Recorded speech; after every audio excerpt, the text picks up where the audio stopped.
How is it that Shohei Ohtani keeps getting robbed? I'm not talking about being robbed of home runs or bases stolen on him. No, I'm talking about money and hardware. What? Who did this? And what could they have taken? Today, let's take a deep dive into how Shohei Ohtani was robbed. Shohei Ohtani first got robbed just as he came over and began his major league career after dominating Japan. Let's rewind to 2017 when Shohei was posted by the Hokkaido Nippon Ham Fighters. The history and details of the posting system between Nippon Pro Baseball and Major League Baseball is complex, but in short, the Fighters made Shohei Ohtani available after the 2017 season, with any MLB team that paid the $20 million posting fee able to do so. Every team knew he was worth that. A 6'4" specimen of an athlete and only 23? Check. Healthy other than one previous ankle issue? Check. A Japan Series champion where he played a pivotal role? Check. Right fielder who hit .324 with 30 home runs? Check. Pitcher who went 10-4 with a 186 ERA and 174 strikeouts with just 4 home runs allowed in 140 innings? Unbelievably check! The only question was how much money Shohei would get. Comparatively speaking, Masahiro Tanaka came to the USA and signed for $155 million. Unlike Tanaka, Shohei could hit too. Logically, many believed, even then, he was worth at least $200 million. But for some reason, he wouldn't see anything close to that money. Huh?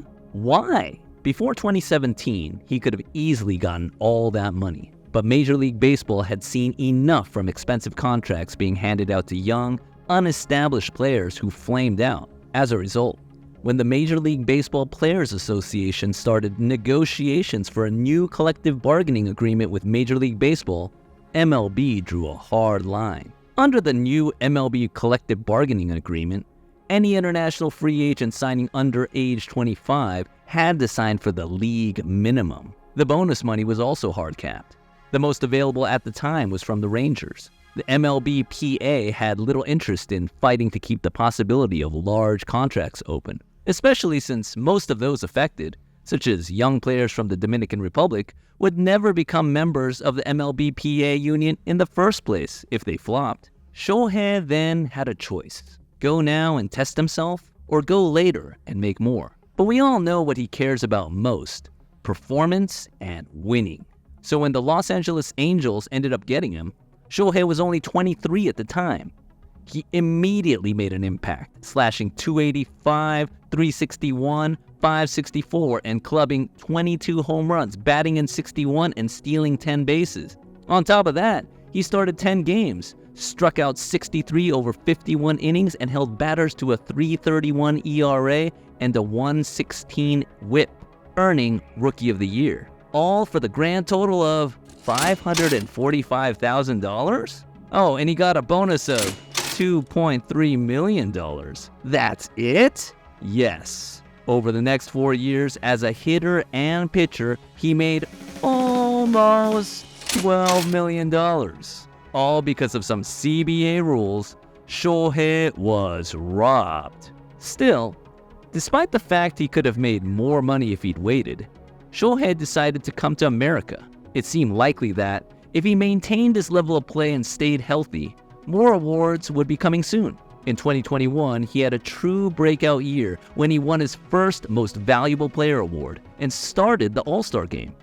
His level of play soared, especially on the mound. So how could he get robbed again?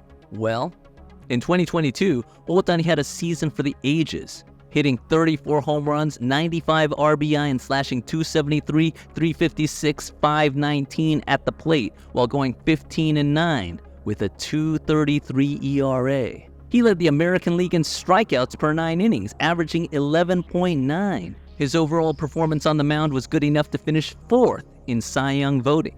On the other coast, however, another great ball player was having a historic season. Aaron Judge of the New York Yankees captured the baseball world's attention, hitting a then career-high .311 at the plate while leading the league with a .425 on-base percentage, .686 slugging, 1.111 OPS, 133 runs scored, 131 RBI, and perhaps most importantly, an American League record 62 home runs, breaking the record of Roger Maris. While Judge, of course, didn't pitch at all, he beat Otani in almost every offensive category. Still, Shohei was both top 5 hitter and top 5 pitcher. It thus became a question: who would be voted most valuable player? It was such a controversial question that even the following season the two were being compared in seemingly every aspect, not just in normal stats, but in advanced stats like home run distance, number of barrels, run expectancy, win probability added, and a slew of others. What were the other factors? Well, the historic nature of hitting 62 home runs without any steroid suspicion whatsoever was a huge milestone. Another is that, as a member of the New York Yankees, Judge helped contribute to a 99-win season and a trip to the playoffs. In contrast, Shohei's Angels only got to 73 wins and missed the playoffs once again. Finally, just being a Yankee brings a sort of aura and mystique, as well as some East Coast bias. Others might say the MVP was strictly for position player prowess. By that measure, Judge should have admittedly won walking away. However, the Most Valuable Player award isn't an award for just position players. Several pitchers, including Clayton Kershaw, Justin Verlander, Roger Clemens, and Dennis Eckersley, have won the award. In 1968, the year of the pitcher, pitchers Denny McLain and Bob Gibson were both MVP in their respective leagues. So even if pitching all by itself does count, and if one were to combine Otani's hitting with pitching, he clearly beat out Judge for value to his team. Since Shohei contributed to both hitting and pitching, something nobody else could do, that alone, many believed, should have been enough. Among them was Shohei's manager, Phil Nevin, who said in 2023, "I said this last year, and Aaron Judge is like a son to me, but until somebody does it on both sides of the ball, Otani should be MVP." Of course, Nevin is biased because he's his manager, but what about other players? CC Sabathia, a likely future Hall of Famer and former teammate of Judge's, said during the season that Otani's the best baseball player to ever play baseball. He's the MVP every year that he's healthy, he said. He continues to get better as a pitcher. You've got to give him the MVP. One actual MVP award voter, Sam Blum, who voted for Shohei to be the 2022 MVP, acknowledged that there were different viewpoints about this decision and understood why people voted for Judge. Regarding his vote for Shohei, he wrote, "He hit at a very high level. He pitched at an extremely high level. He had the best season of all time. Just because we all oohed and ahed at his breakout 2021 season, when Otani was unanimous, does not mean we should take it for granted a year later. The novelty might not be the same, but the reasons we were enamored with him have only been maintained or improved upon. It comes down to your definition of value. Who is the best?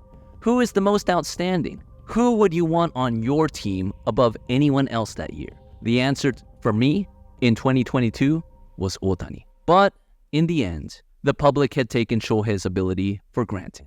The MVP voters named Aaron Judge American League MVP, with him receiving 28 of the 31st place votes. It wasn't even close. The fraternity of current MLB players followed suit, calling Judge both the Player of the Year and American League Outstanding Player in their Players' Choice Awards. Shohei was runner-up for all these awards. Shohei had been robbed again, this time by MVP voters. Which leads to our final tale of Shohei Otani. Shohei, like many Japanese players in Major League Baseball, has an interpreter. For years, that interpreter was a man named Ippei Mizuhara. Born in the city of Tomakomai, Hokkaido, his family moved to California when he was a kid. After graduating from Diamond Bar High School, he attended college at UC Riverside. Then, after briefly working for the Red Sox as an interpreter for Hideki Okajima, he ultimately found himself back in Japan, where he got a job working as an interpreter for English-speaking players on the Nippon Ham Fighters. Through the Fighters organization, Shohei had known Mizuhara for years, and their relationship took a step up when he arrived in the USA in 2018 with Mizuhara as his interpreter. The relationship soon became much more than just interpreting. He had become a de facto manager for the star and a gopher, who would make routine purchases for Shohei, drive him around, and even serve as his catcher during the home run derby. So seemingly close was their partnership that Joe Madden, Otani's manager, compared them to peanut butter and jelly. It was clear that Shohei appreciated Mizuhara. When Mizuhara got married in 2018, Shohei even paid for his honeymoon. This had given Mizuhara a sort of stardom that few people in baseball have. He was with Shohei Otani, the greatest baseball player alive, at seemingly every public appearance. People knew his name, and as Shohei became ever more famous, so too did Mizuhara. In December of 2023, Shohei's legend grew even more as he signed with the LA Dodgers for an unprecedented 10-year, $700 million deal. No longer would Shohei be plying his trade with the Angels, a bottom feeder. No, he'd be with one of the biggest franchises in baseball, and he'd be bringing Ippei Mizuhara with him. Among the places that Mizuhara joined Shohei was Dodgers Fest early in 2024. With Mizuhara beside him, somebody asked Shohei, "How did you develop the friendship with Ippei?" Otani replied, "Yeah, we're not friends or anything. We're just business partners." He then laughed uncomfortably. Maybe they weren't friends, but they were clearly something more than just business partners. Fast forward to March of 2024, during the Dodgers' opening series in Korea. Even with all of LA's stars, the return of Padres' Korean star Ha Sung-kim to his homeland, and the MLB debut of Japanese pitcher Yoshinobu Yamamoto for the Dodgers, Shohei was the big focus, particularly with his new wife in tow. There for the ride, of course, was Ippei Mizuhara, who could be seen with Shohei during the first game of the season, a 2-for-5 day with an RBI and a stolen base. All seemed well in Otani land.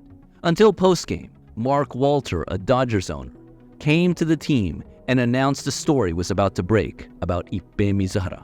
Mizuhara admitted to the team that he had had financial problems, and LA's president of baseball operations, Andrew Friedman, told the Dodgers that the story was Shohei had helped cover Mizuhara's debts. You see, what hadn't been known for all those years was that Mizuhara had a gambling addiction.